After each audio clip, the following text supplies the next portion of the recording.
கேள்வி பார்வையாளருக்கு வணக்கம். இந்த நேர்காணலில் நாம் சந்திக்க இருக்கும் சிறப்பு விருந்தினர் அண்ணா திராவிட மக்கள் முன்னேற்ற கழகத்தின் பொதுச் செயலாளர் வழக்கறிஞர் பசும்பொன் பாண்டியன். வணக்கம். வணக்கம். கரூர் சம்பவத்தை தொடர்ந்து பார்த்தோம்னா தமிழக வெற்றி கழகத்தினுடைய அந்த பிரச்சார மேலாண்மை பொதுச் செயலாளர் கூடிய ஆதவ அர்ஜுனா அவர் டெல்லி பயணத்தை மேற்கொண்டிருக்காரு. கோர்ட்டுக்கு போனேன்னு சொன்னால் கூட அமித்ஷா கூட சந்திக்கிறதுக்கு சில திட்டங்களாக இருக்கும். ஒரு புறம் தகவல் வழியாக கொண்டிருக்கிறது. இன்னொரு புறம் பார்த்தோம்னா திமுக ஆட்சி நீடிக்குமா, இந்த மாதிரியான ஒரு கேள்வி எழும்புகிறது. இந்த சம்பவத்தை நீங்கள் எப்படி பார்க்கணும்? திராவிட முன்னேற்ற கழகத்தை பொறுத்தளவில் பணங்காட்டு நரி இந்த சலசலப்புக்கெல்லாம் அஞ்சிற இயக்கம் திராவிட முன்னேற்ற கழகம் இல்லை. முதல்ல இந்த பேட்டியின் வாயிலாக நாட்டு மக்களுக்கும் இன்னும் அறியாமையில் வாழ்ந்து கொண்டிருக்கக்கூடிய தற்குறிகளாக, அப்பாவிகளாக, காட்சி பொருளாக தற்குறி விஜயை நினைத்து கொண்டிருக்கக்கூடிய நம்முடைய தமிழ் சகோதரர்கள், திராவிட சகோதரர்களுக்கு வெறுப்பின்றி என்னுடைய வேண்டுகோள் என்னன்னு கேட்டால், தயவு செஞ்சு அழகை ரசிங்க. நாங்கள் வேணான்னு சொல்லலை. விஜய்க்கு நீங்கள் அந்த கட்சிக்கு போனால் கூட போங்க, அதெல்லாம் ஒன்றுமே நம்ம தப்புன்னு சொல்லலை. ஆனால் உங்களை பாதுகாத்து கொள்ளுங்கள். இளைஞர்களாக இருந்தாலும் விஜய் பாண்டியன் சொன்னால் நம்பிக்கையர்களே இப்படி சொன்னாலும் நான் என்ன சொல்கிறேன்னு கேட்டால், நம்ம பிள்ளைய ஆட்சிக்கு யார் வரணும் போகணுன்றது மக்களுக்கு தெரியும். நீங்கள் ஒரு குறிப்பிட்ட சதவீதம் சேர்ந்தாப்புல ஆட்சி மாற்றம் ஏற்படாது. நாங்கள் விருப்பப்பட்டு சொல்கிறோம், நாங்கள் திராவிடத்தை ஆதரிக்கிறோம் அப்படின்றதுக்காக ஒரு சார்ந்து பேசுகிறாள் நான் இல்லை. நம்முடைய ஸ்ரீமதி விஷயம், மாணவி விஷயத்துக்கு இந்த இளைஞர்கள்லாம் இந்த மாதிரி கொந்தளிச்சிருக்கலாம்ல. எங்கள் மாதிரி ஆள் தான் அதுக்கும் பேசுகிறோம். திமுக ஆட்சி தான் இருக்குது. காவல்துறையின் போக்கு சரியில்லை. இப்போ வரைக்கும் எங்களுடைய ஸ்டாண்டில் நாங்கள் நிற்கிறோம் நிலையில். அது நிர்வாகத்தின் கோளாறுன்னு பேசுகிறோம்.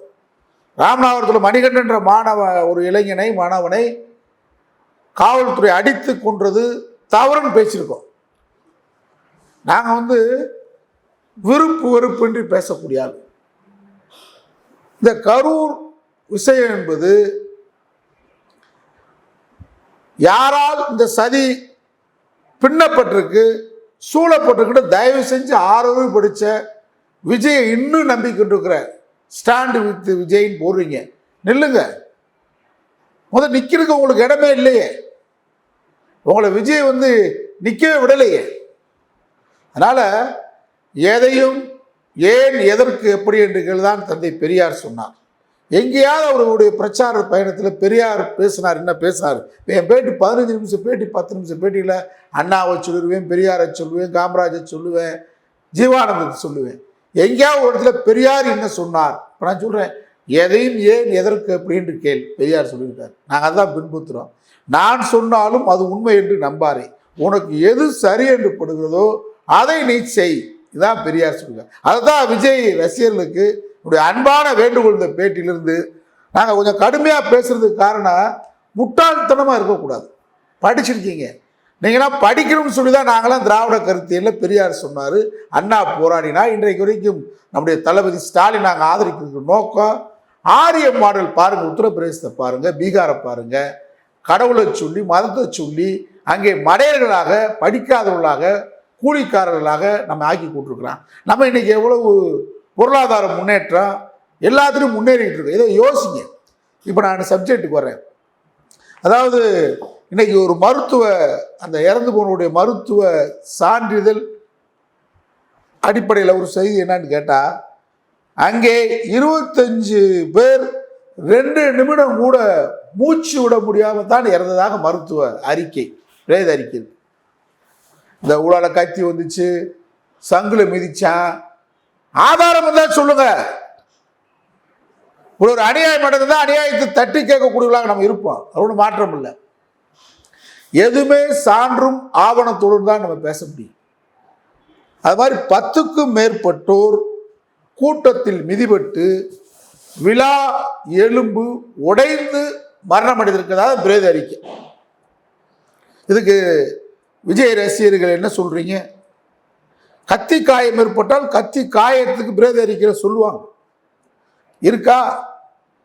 நீங்கள் அங்கே ஒரு நிகழ்ச்சி முடிஞ்சோடனே பாருங்கள், சாதாரண ஒரு நிகழ்ச்சி நடந்தால் இந்த பிளாஸ்டிக் கப்பு, தண்ணி பாட்டில் கப்புலாம் கிடக்கும். நீங்கள் அங்கே பாருங்கள், அந்த இடத்துல 2 நாள் இன்றைக்கி தான் போக்குவரத்து அந்த பகுதியில் விடப்பட்டிருக்கு. அந்த சம்பவம் நடந்த இடத்த மட்டும் பேரிகார்டு வச்சு போலீஸ் பாதுகாத்துட்டு இருக்காங்க. எதை பாதுகாத்துருக்காங்க? செருப்பு மலை. எனக்கு தெரிஞ்சு புராணத்தில் கம்பராமாயணத்தில் ராமனுடைய செருப்பு பாதுகாத்தாங்க. இப்போ உங்கள் விஜயுடைய ரசிகருடைய செருப்பு பாதுகாக்கப்பட்டிருக்கு, போலீஸ் பாதுகாத்துட்டு. என்ன வேதனைன்னு கேட்டால் கொஞ்சம் வேதனையை உணருங்க தம்பிகளா, யோசித்து பேசுங்க. அதாவது திமுகவே காலகாலத்துக்கு ஆட்சியில் இருக்கணும், தளபதி ஸ்டாலினே இருக்கணும்னு நினைக்கிறார்கள். இல்லை, திமுக இந்த நோக்கத்துக்காக ஆரம்பிக்கப்பட்ட இயக்கம் இல்லை. 49 ஆரம்பிக்கப்பட்ட இயக்கம் முதல் பொதுத்தேர்தல் 52 நிக்கல. ஒரு சமூக சீர்திருத்த இயக்கம் தான் அண்ணா சொன்னார். DMK is not political party. இது ஒரு சமூக சீர்திருத்த மூவ்மெண்ட் அப்படின்னு அண்ணா சொன்னார்.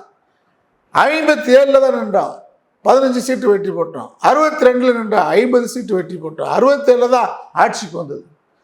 இடையில எம்ஜிஆர் 15 ஆண்டுகள் தொடர்ச்சியாக 3 முறை திராவிட முன்னேற்ற கழகம் தோல்வியை சந்திச்சு கட்சி நிலைநிறுத்தப்பட்டது. சித்தாந்த ரீதியாக இருந்தனால்தான் கட்சி 15 வருஷம் நின்றுச்சு. இப்ப 2011-16 தொடர்ந்து 10 ஆண்டுகள் அதிமுக ஆட்சியில் கலைஞர் இல்லை, கட்சி நின்றுக்கிட்டா சித்தாந்தம் இருக்கணும். சித்தாந்தம் இருந்தாதான் ஒரு இயக்கம் நிற்கும்.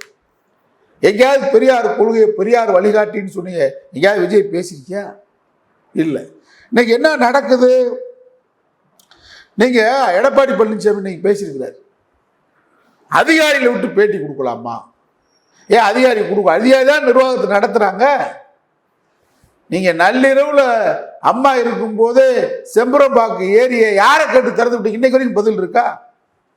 ஊத்தவாய் உதயகுமார் தான் பேரிடர் துறை அமைச்சராக இருந்தான், அவனே பதில் சொல்லணும். இன்ன வரைக்கும் பதில் சொல்லணும். எத்தனை பேர் இறந்து போனாங்க? செம்பரம்பாக்கு ஏரி நள்ளிரவில் திறந்து விடப்படும் பதில் இருக்கா எடப்பாடி? அதனால அதிகாரிகள் பதில் சொல்லலாம். அதிகாரிகள் தெளிவாக எங்கேயாவது நேற்றுக்கு பேட்டியில் சொன்னேன், இந்தியாவில் எங்கேயாவது அதிகாரிகள் இந்த மாதிரி உட்கார்ந்து எந்த கேள்வி கேட்ட வரலாறு இருக்கா? இல்லை. இன்னைக்கு ஆதவ் அர்ஜுனா தனி விமானத்தில் போறாரு, கோடி இருக்கு, கொள்ளையடித்த லாட்ரி பணம் இருக்கு, ஊரு பெயருடைய சுரண்டும் லாட்டரியை ஆரம்பிச்சு கோடான கோடி மக்களை சுரண்டிய பணத்தால் ஆதவ அர்ஜுனா இன்னைக்கு தனி விமானத்தில் போறாரு.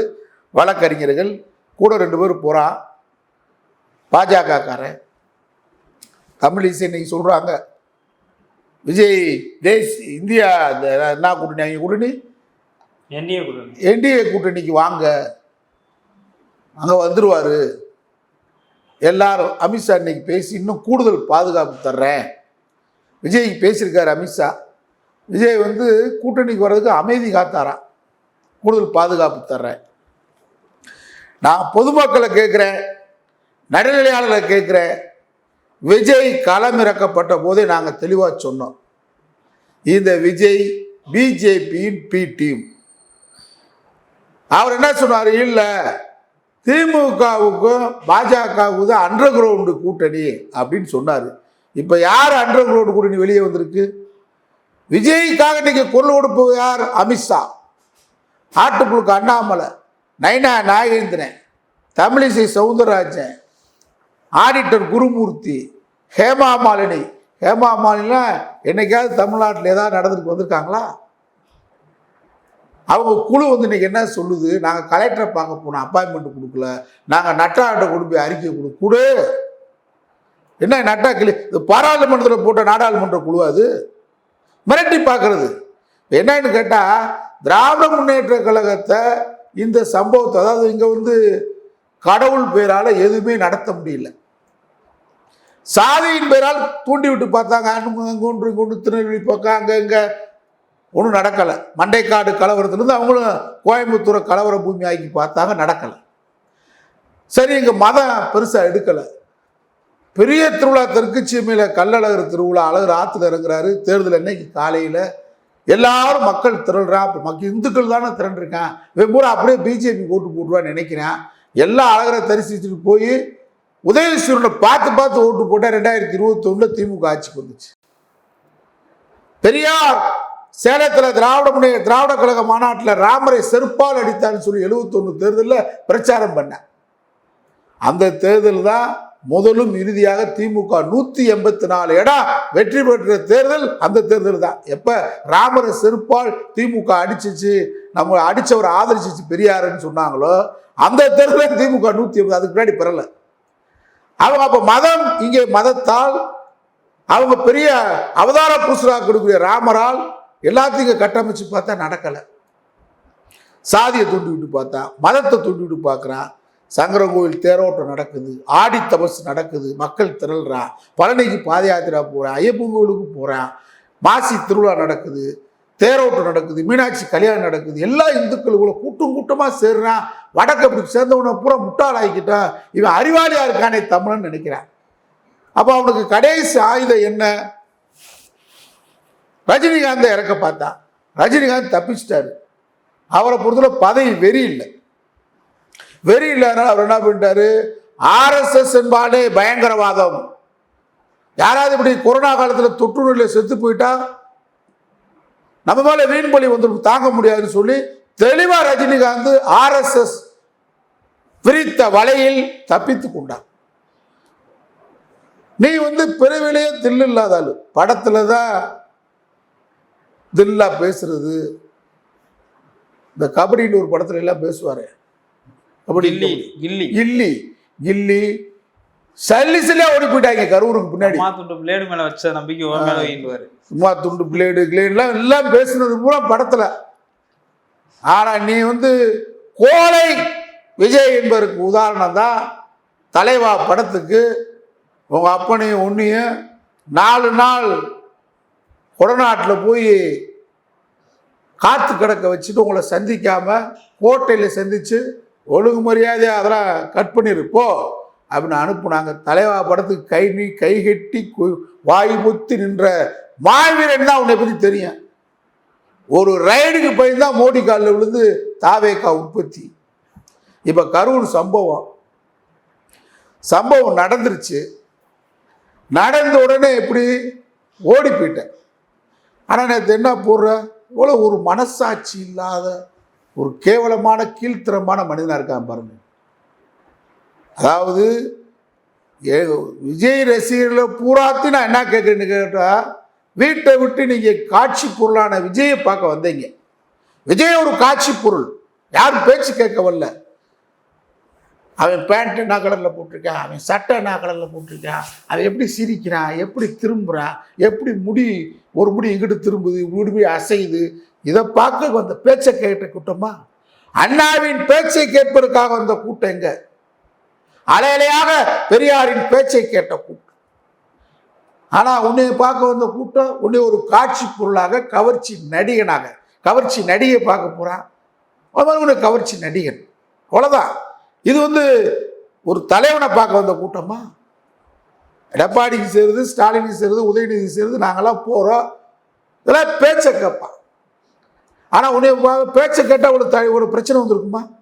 உன்னை ஒரு காட்சி பொருளாக பார்ப்பதற்காக வீட்டை விட்டு அப்பனுக்கு தெரியாம, யோசித்து பாருங்க, அப்பனுக்கு தெரியாம, மனைவிக்கு தெரியாம, அக்காவுக்கு தெரியாம, அண்ணனுக்கு தெரியாம, தம்பிகளே வந்தீங்களேப்பா, வீட்டை விட்டு வந்தீங்க நீங்க. ஆனா நீங்க வீடு போய் சேர்றடா தம்பிகளா, சுடுகாட்டுக்கு போயிட்டீங்க. ஆனா விஜய் வீட்டை விட்டு வந்தா திரும்ப வீட்டுக்கு போயிட்டானடா. இதுக்கு யாரா பதில் சொல்றது? நீங்க வீட்டை விட்டு ரசிகர்கள் வந்தீங்களே, நீங்க வீட்டுக்கு திரும்ப முடிஞ்சா? சென்னையில வீட்டில் இருந்த முதலமைச்சர் கரூருக்கு வராரு. இவ்வளவும் கொலை பண்ணிட்டு, அரசியல் படுகொலை பண்ணி விட்டு இவன் வீட்டுக்கு போயிட்டான். போட்டு 75 மணி நேரம் வீட்டுக்குள்ள உட்காந்து, நான் சொல்றது ஏற்றி இறைக்கலாம் இல்லை, இங்கே பாருங்க அவன் காணொலியை நல்லா ட்ரிம் பண்ணி அவன் கரூரில் கடைசியாக பேசின பேச்சு படத்தையும் பாருங்க ரசிகர்களே. இவன் எப்படி உங்களை காப்பாற்றுவானா? யோசித்து பாருங்க. நாங்கள் அழகை ரசி, ஆனால் அறிவை கேள், அறிவுக்கு பின்னாடி வான்னு தான் சொல்கிறேன் திரும்ப திரும்ப. ஆனால் 48 மணி நேரம் 75 மணி நேரம் கழித்து வீட்டை விட்டு பனையூர்லேருந்து இந்த வீட்டுக்கு போயிட்டு பட்டணப்பாக்கம் போயிட்டு ஆடிட்டர் குருமூர்த்தியை சந்திச்சுட்டு அமித்ஷா கிட்ட ரகசியம் பேசிட்டு, ஹேமா மாலினி கிட்ட பேசிட்டு பயந்தவன் அடுத்தவன் பின்னாடி நிற்கிறது. ஒன்றிய அரசுடைய ஆதரவு பின்னாடி நின்று நீ காணொளி போடுற. என் தொண்டர்களை விட்டுருங்க. கொலை பண்ணவனை தாண்டா பிடிக்க முடியும். திமுக அரசை நான் வன்மையாக கண்டிக்கிறேன். இந்த அரசியல் படுகொலை 41 பேர் படுகொலைக்கு காரணமான விஜயை இதுவரை கைது செய்யாது தவறு. மக்கள் என்ன பேசுறா? இன்னைக்கு திருமாவளவன் கூட பேசியிருக்காரு. நான் அந்த கருத்தை அவர் முன்மொழிஞ்சு வழிமொழிகிறேன். அண்டர் கிரவுண்ட் டீலிங் நடக்குதா விஜய் கிட்ட? 41 பேர் உங்க ஜனநாயகம் இருக்கட்டும், தாராள ஜனநாயகம். தாவேக்கான்ற ஒரு அரசியல் கட்சியா? ஒரு ரசிகர்கள் கூடாரம். தமிழ்நாட்டில் யாராவது ஒரு கட்சி, சாதாரண சின்ன லெட்டர் பேர்டு கட்சி தொண்டன் கூட இருந்தால் கூட அவன் வீட்டுக்கு ஆளுன்னு சொல்லி வாங்கி போய் படத்திறப்பு நடத்துவாங்க. ஆனால் ரசிகர்களை சொல்கிறேன், வீட்டை விட்டு வந்தீங்கடா, சுடுகாட்டுக்கு போயிட்டீங்க, உங்களுக்கு ஆறுதல் சொல்கிறதுக்கு, உங்களுக்கு கண்ணீரை துடைப்பதற்கு, மருத்துவமனையில் சிகிச்சை பெற்றுக் கொண்டிருக்கிறவர்களுக்கு ஒரு ஆறுதலாக பேசுவதற்கு தாவேகா தலைவன், தற்கூரி தலைவன் விஜய் வரலன்னா பரவாயில்ல, உங்கள் ஊரை சேர்ந்த தாவேகா துண்டு போட்டு அலைஞ்சாங்க பார்த்தியா, கடைசி கிளைக்கழக செயலாளர் வரைக்கும் வந்திருக்கானடா. அனாதைன்னு சொல்லுவாங்க, இந்த வார்த்தை சொல்லக்கூடாது. ஆனால் நீ எந்த கட்சிக்காக எந்த தலைவனுக்காக உயிரை விட்டியோ அந்த கட்சியும் உங்கள் இறுதி அஞ்சலிக்கு கூட வரல. உங்களை எப்படியா காப்பாற்ற போகிறான்? ஒரு மனிதனுடைய வாழ்க்கையில் இறுதி தான். அந்த இறுதி அஞ்சலிக்கு கூட அந்த கட்சியில் ஒரு சாதாரண கூட இல்லை. ஆனால் எங்கே போய் நிற்கிறாங்க? வழக்கறிஞர் எங்கே போய் நிற்கிறாங்க? நீதிபதி வீட்டில் போய் அவங்கள இன்னும் விஜய் தன்னை பாதுகாத்துக் கொள்வதற்கான நடவடிக்கையில் தான் ஈடுபடுறான். எமல தப்பு இல்லை. ஆடிட்டர் குருமூர்த்தியும் அமித்ஷாவும் RSS கொடுத்த ஐடியா திமுக மேல பழிய போடு. அது எப்படி நீ பழிய போட முடியும்? உனக்கு மனசாட்சின்னு ஒன்று இருந்தா, நான் காலதாமதமாக வந்ததும் தவறுதான், இதில் திமுக சதிவு இருக்குன்னு கூட சொல்லு. இதுவரைக்கும் மனசாட்சியோடு சொல்லியிருக்கியா? நீ திமுக மேல பழிய போடு. திமுக பலியெல்லாம் கண்டு அஞ்ச போற இயக்கம் இல்லை. எத்தனையோ பலிகளை சுமந்து வெற்றி கண்ட இயக்கம் திராவிட முன்னேற்ற கழகம். ஜுஜிபி நீயே. ராஜீவ்காந்தி கொலையே திமுக மேல பழி சுமத்தப்பட்டதுரா. நாங்களாம் அன்றைக்கு திராவிட முன்னேற்ற கழக மாவட்ட இளைஞரணி செயலாளர் நடிகர் பாண்டியனை கூப்பிட்டு தேர்தல் பிரச்சாரத்தில் இருக்கேன். திருப்பரங்குன்றத்தில் திமுகவுக்கு ஆதரவா சேனா ராமச்சந்திரனுக்கு வேட்பாளர் ஆதரிச்சு எங்கள் தலையில் கல் விழுகுது. இதே கீழக்குடியில் பிரச்சாரத்தில் இருக்கேன். ராஜீவ்காந்தியை திமுக காரங்க கொண்டுட்டாங்கன்னு சொல்லி திமுக கொடிகளை பூரா இருக்கிறான். தீக்கயிறு அலுவலகம் கொளுத்தப்படுது. நாடு முழுவதும் பழி சுமத்தப்பட்டது. ஜெயின் கமிஷன் திமுக குலகார கட்சின்னு சொன்னா மீண்டு வந்த இயக்கம்டா திமுக. இந்திரா காந்தியை படுகொலை செய்ய முயற்சி செய்தாலும் சொல்லி இந்திரா காந்தியை கொலை செய்ய முயற்சி திமுக மேல வழக்கு, 500 பேர் மேல வழக்கு, கொலை முயற்சி வழக்கு. திமுக எழுந்து வந்தது. பிரபாகரனை ஆதரிக்கிறார், தமிழத்தை ஆதரிக்கிறார் கலைஞர் என்பதற்காக திமுக ஆட்சி 1975 கலைக்கப்பட்டது. 1989 91 கலைக்கப்பட்டது. மீண்டு வந்த இயக்கம் திமுக. 2G அலைக்கற்ற ஊழல் சொன்னீங்க, மீண்டு வந்தது. திமுக எத்தனை பலிகளை சுமத்தப்பட்டு அந்த பலிகளை தொடை தெரிந்து விட்டு பீனிக்ஸ் பருவம் மாதிரி எழுந்த இயக்க திமுக. இன்னைக்கு ஆதாரபூர்வமா சிக்கிருக்கீங்க. உன் கண்ணு முன்னாடியே பாடி போகுது. நக்கீரன் கோபால் இன்னைக்கு ஒரு பேட்டியில் சொல்றாரு. அப்படியே திரும்புற அந்த பாடியை பார்த்துட்டு உன் தொண்டை தாவேக்கா இனிமே போலாமா? அறிவுள்ள தமிழ் சகோதரர்களே சகோதரிகள், உங்க பிள்ளைகளை அனுப்பாதீங்க. இனிமே விஜய் கூட்டத்துக்கு போனா உங்க பிள்ளை வீடு திரும்ப மாட்டா. சுடுகாடுதான். அதை யோசிச்சு பாருங்க. சுடுகாட்டுக்கு போனாலும் அதை ஆறுதல் சொல்ல வராத ஒரு துப்பற்ற கட்சி. நான் விஜயை கேட்குறேன், காணொலி போடுறியார், இப்படி காட்சி வருது. அப்படியே முடுக்கி டை அடித்து மீசைக்கு டை போட்டு ட்ரிம் பண்ணி அதுக்கேற்ற சட்டை போட்டு வருத்தமா? நேற்று பனையூரில் வண்டிகளுக்கு பூரா ஆயுத பூஜை கொண்டாடி இருக்கு. சகோதரிகளை இறந்த வீட்டில் நிலைமை என்ன? மகனை, மகளை, தந்தையை, தனையனை இழந்து விட்டு நிற்கிறார்கள். நீ பனையூர்ல கொண்டாட ஆயுத பூஜை அதற்கு படம் நான் பேசுறதுக்கு அப்புறம் ஆதாரம். விஜய் கூட்டத்துக்கு போலாமா? அறிவு வேணாமா? இதுக்காக படிக்க வச்ச போராடி இந்த ஆரிய கூட்டத்திலிருந்து போராடி பெரியார் சமூக நீதியை எங்களுக்கு கொடுத்து உங்களையெல்லாம் டாக்டர்களாக, மருத்துவர்களாக, பொறியாளர்களாக, வக்கீலாக உங்களை ஆக்குனது இந்த காட்சி பொருளான ஒரு கூத்தாடி பயலுக்கு போய் உயிரை விட்டுட்டீங்களடா. இப்ப அவனை காப்பாற்றுற வேலையை பார்க்கிறான். பிஜேபி இங்க இறக்கி விடப்பட்ட ஆள்தான் இவன். இன்னைக்கு திமுக ஆட்சிக்கு எதிராக சதிவலை பின்னப்படுகிறது. திராவிட முன்னேற்ற கழக ஆட்சி இருந்தால் ஆட்சி இருந்துகிட்டே அவங்க சட்டமன்ற தேர்தலில் எதிர்கொள்ளக்கூடாது. கவர்னர் ஆட்சியை கொண்டு வர வேண்டும். 356 பயன்படுத்த முடியாது. எஸ்ஆர் பொம்மை வழக்கில் உச்ச நீதிமன்றம் சரியான கடிவாளம் போட்டிருக்கு. ஆட்சிகளை கொண்டு திமுக புரிதல்ல. ஆனால் இந்த கூத்தாடிகளை நம்பி பாஜக அசிங்கப்படக்கூடும்.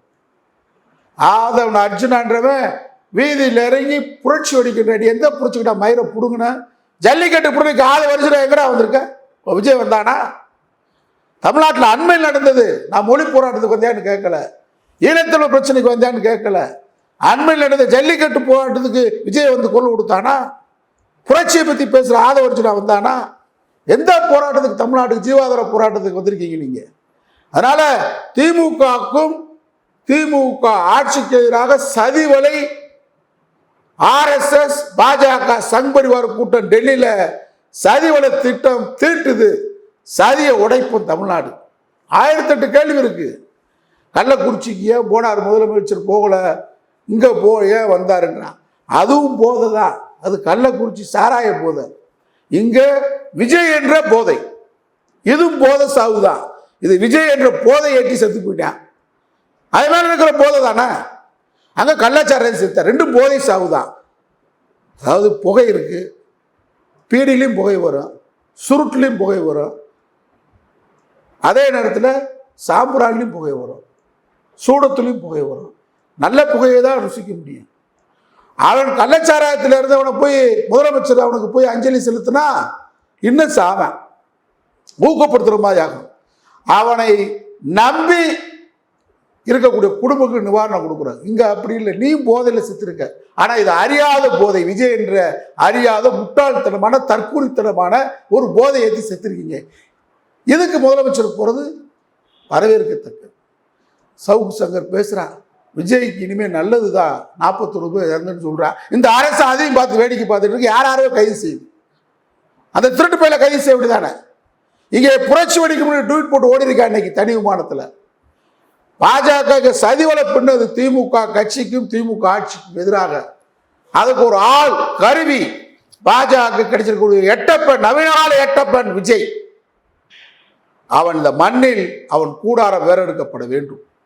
இல்லை என்று சொன்னால் தமிழ்நாட்டில் எதிர்காலம் முட்டாள்தனமான உலகமும் மாறிவிடும். முட்டாள்களை கையில் வைத்துக்கொண்டு இங்கே இந்த முட்டாள்களின் கருவிகளை கையில் வைத்துக்கொண்டு விஜய் என்ற சதிவலை மூலமாக இங்கே நடைபெறுகின்ற சமூக நீதி ஆட்சியான திமுக ஆட்சியை கலைக்க வேண்டும். இந்த திமுக கட்சிக்கு எதிராக சதிவலை டெல்லியில் RSS-ஆல் பின்னப்பட்டு வருகிறது. முறியடிப்போம். ஆனால் அதே நேரத்தில் திமுக விஜய கைது செய்யணும். சட்டத்துக்கு முன்னாடி அனைவரும் சமந்தான். All are equal before in law. அவன் பாடி போறதை பார்க்குறான். ஒரு கல்லஞ்சக்காரன் இவெல்லாம் அரசியலில் வளரலாமா? நடமாடலாமா? பின்னாடி ஒரு கூட்டம் இருக்கலாமா? தாவேக்காக எங்கேயும் பிரச்சாரம் நடத்தக்கூடாது. அடிச்சு இங்கே நொறுக்கிட்டாங்க, இங்கே கள்ளக்குண்டு அடிச்சுட்டாங்க. உன் கட்சிக்காரர் தானே செஞ்சிருப்ப. அண்மையில் பூரா பார்க்குறவங்க உனக்கு பொறுப்பு கிடைக்கலன்னு சொல்லி திருவண்ணாமலையில் ஒரு படத்தை கொளுத்துறான். உன் கட்சியில் இருந்தவன் உன் உறுப்பினர் கார்டை கொளுத்துறான். விழுப்புரத்தில் கொளுத்துறான். இன்னைக்கு விழுப்புரத்தில் ஒருத்தர் பேசுகிறான், நான் விஜய் கட்சி தான். ஆனால் எங்கள் மாவட்ட தலைவர் 8 வருஷமாக விஜய் படம் எந்த படம் வந்தாலும் ஓப்பன் டிக்கெட் 1000 ரூபாய்க்கு விற்பார், எங்களுக்கு 200 ரூபா தான் கொடுப்பாரு அப்படின்னு சொல்கிறான். அவன் உன்னை செருப்பு கூட அடிப்பான்ல. எரிஞ்ச உன் கட்சிக்காரனாக இருப்பான். ஒன்று அரசியலிருந்து விரட்டுறது எங்களுக்கு பெரிய வேலையே இல்லை.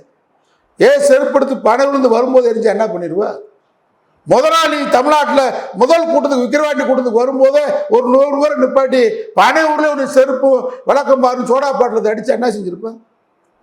முதல்ல ஓடி ஒழிஞ்சிருப்போம். நீ பயந்தவன் கோடை, உன்னை வீட்டுக்குள்ள உட்கார வைக்க தெரியாத எங்களுக்கு. நீ வந்து பார், நாங்கள் அதான் சொல்லுவோம், வா ஜனநாயகம் பேசு. பாஜக சொல்றானே வான்னு கூப்பிடுறானே. எனக்கு சித்தாந்த ரீதியான பெரியார் தான் எனக்கு கொள்கை வழிகாட்டின்னு சொன்னார் விஜய். அவரை ஏன் கூப்பிடுற நீ? உங்களுக்குள்ள டீலிங் இல்லைன்னா பெரியாரை கொள்கை வழிகாட்டி என்று சொல்லக்கூடாது. அப்பொழுதுதான் விஜய் நாங்கள் சேபம் எச் ராஜா பேசுறான், ஆடிட்டர் குருமூர்த்தி பேசுறான். பேச மாட்டீங்கன்னா நீங்க ஒரு கருவியாகத்தான் பெரியாரை போட்டு ஏமாத்துறதுக்கு வந்தீங்க. விஜய் மூலமாக சிறுபான்மை மக்களை வாக்குகளை பிரிக்கணும் அப்படின்னு வந்தீங்க. உங்க கனவு பலிக்காது. திமுக ஆட்சிக்கு நாடு உறுதுணையாக இருப்போம். மானமுள்ள மனிதர்களும் சுயமரியாதை உள்ள மனிதர்களும் உறுதுணையாக நிற்போம். RSS விஜய் போன்ற துரோகிகள் கூட்டத்தை தோலுரித்து காட்டுவோம். திமுக ஆட்சியை பாதுகாப்போம். நன்றி சார். நன்றி.